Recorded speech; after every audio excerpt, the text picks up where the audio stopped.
تم سچے ہو تو ہمارے باپ دادوں کو لے آؤ۔ کیا یہ لوگ بہتر ہیں یا طبع کی قوم کے لوگ اور جو ان سے پہلے بھی تھے؟ ہم نے ان سب کو ہلاک کر دیا، یقیناً وہ گنہگار تھے۔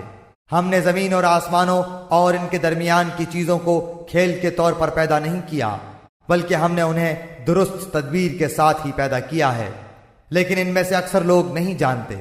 یقیناً فیصلے کا دن ان سب کا طے شدہ وقت ہے۔ اس دن کوئی دوست کسی دوست کے کچھ بھی کام نہ آئے گا اور نہ ان کی امداد کی جائے گی، مگر جس پر اللہ کی مہربانی ہو جائے وہ زبردست اور رحم کرنے والا ہے۔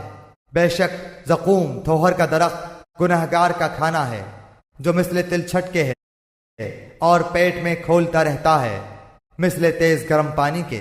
اسے پکڑ لو پھر گھسیٹتے ہوئے بیچ جہنم تک پہنچاؤ، پھر اس کے سر پر سخت گرم پانی کا عذاب بہاؤ۔ اس سے کہا جائے گا چکھتا جا، تو